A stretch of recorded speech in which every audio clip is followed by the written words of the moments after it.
Latest on the transfer news sanibona bafethu uvane lo swamp back again udindaba sala kwiBetway Premiership ngibuyile ke bafethu nezindaba I'm sure ade nilindile le video le kwezinye izindaba eziphume namhlanje bafethu ucoach osehlale isikhathi eside with Orlando Pirates lo coach lo usehlale 7 years with DDC Orlando Pirates train abafana abancane most abafana abancane abapromotiwe right now bedlala kuOrlando Pirates ubekhona lo coach lo coach ke lo lapha nendawo igama lakhe uAbraham Mangoya lo coach ke usathanda kushiya kuOrlando Pirates uyojoina iUppington City FC edlala le kuNFD le team le icoachwa uBrendan Trooster uyena ucoach wayo I just hope ucoach uzofika aqhubeke lapha enze lo kade kwenza kuOrlando Pirates aqhubeke approach abafana abancane abadlala ibhola bazaqhubeka bafike kwiBetway Premiership badlale kahle ngimfisela okuhle bafethu indoda emnyama once and always I hope uzofika adlale kahle lapha uSimon Marange kwezinye izindaba eziphume namhlanje bafethu iSikhukhune United sesiconfirmile isigning yeformer Orlando Pirates midfielder uMiguel Team nyamkhumbula bafethu uMiguel Team spent the last 3 seasons with the Orlando Pirates umjidi udlale kamnandi wisizile Orlando Pirates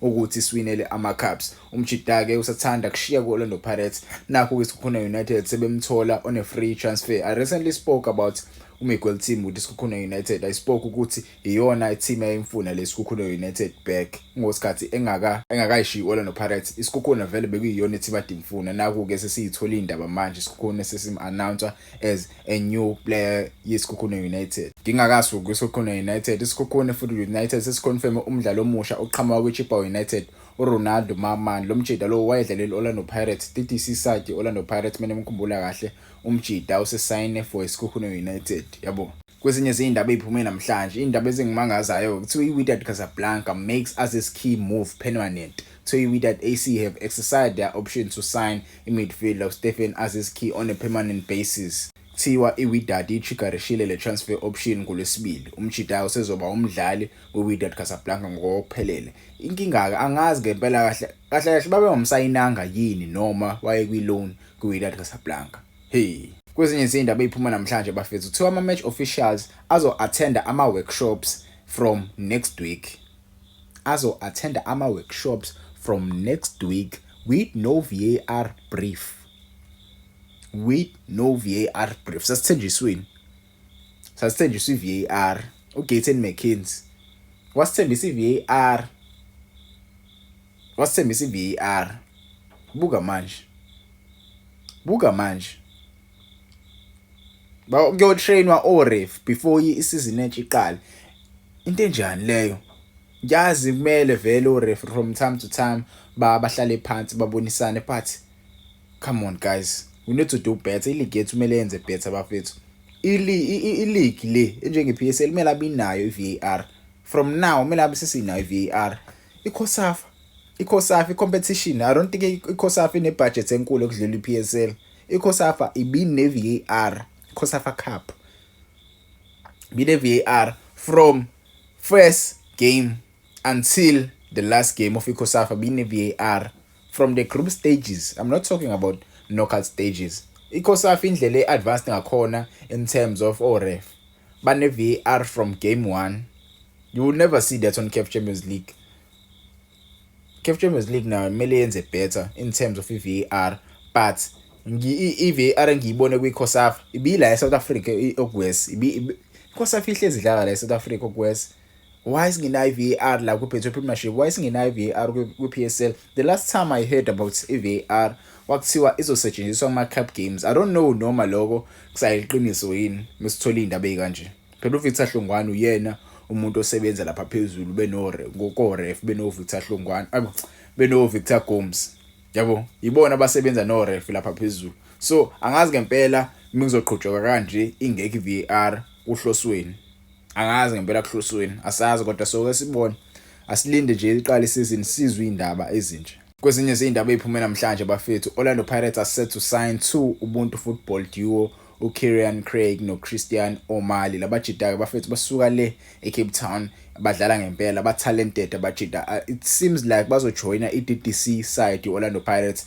not the main team Orlando Pirates abantu ke bangasheshe bayitshela ukuthi Orlando Pirates sisayina abanye abadlali no indaba engizwile kuthiwa ngempela abafana bazojoina iDDC side Orlando Pirates abafana abancane maybe ke bazopromote uma bedlala kahle bayithole sebedlala nabafana ne main team badlala noNkode noCelebi lapha noDansini.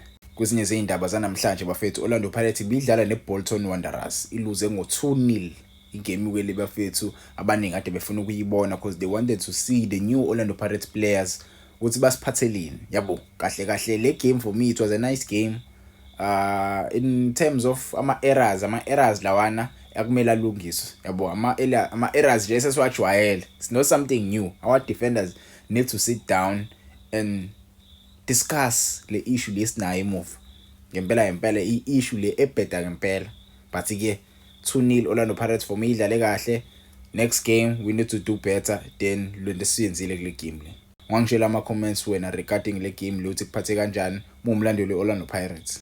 Kwenye ama games athi dlala namhlanje ade kudlala another Soweto Giant iKaizer Chiefs versus i-team edlala kwi-Dutch League. I don't know why bebhala ukuthi training game leyana because a preseason game is not a training game. It's not a training game. You put your best players nabo badlalisa abadlali abajwayele ukudlala ngabo. So I don't think it's a training game but it is what it is. iKaizer Chiefs ishawe ngo-4-0.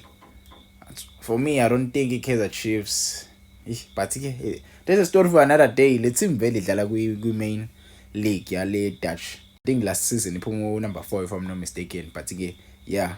Kwezinye zeindaba iphume namhlanje kuthiwa iSkokuno United have parted ways with the former Orlando Pirates and Mamelodi Sundowns player uLesedi Kapinga. So the attacking midfielder leaves after one season stay at Babina Noko following game time struggles. Same issue with the Orlando Pirates. Umjida wahlala isizini eyodwa with the Orlando Pirates and he left the Orlando Pirates. It seems like ibhola la draineka kakhulu kuyena esadlalela iSundowns. Sundowns didn't utilize him when he was really good. When you join Orlando Pirates, it seems like ibhola vele lingasekho. Jose Rivero didn't use the player, so he opted to join another club, iSkokuno United.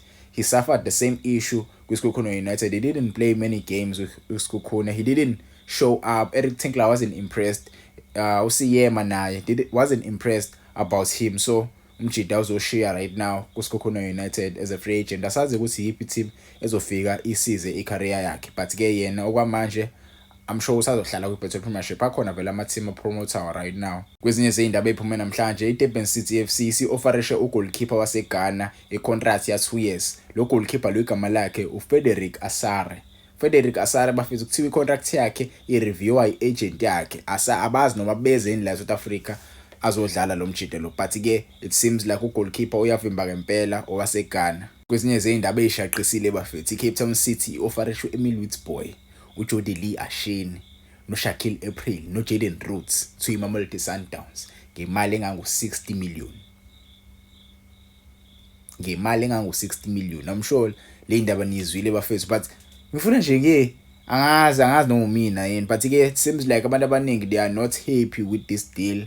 For me it's a good thing but on a different side it's not a good thing because if you can look at the Sundowns they already have youngsters angadlali vele, so what's the use of bringing in these youngsters now? I don't think azoyithola game time. So it's a complicated situation yabo.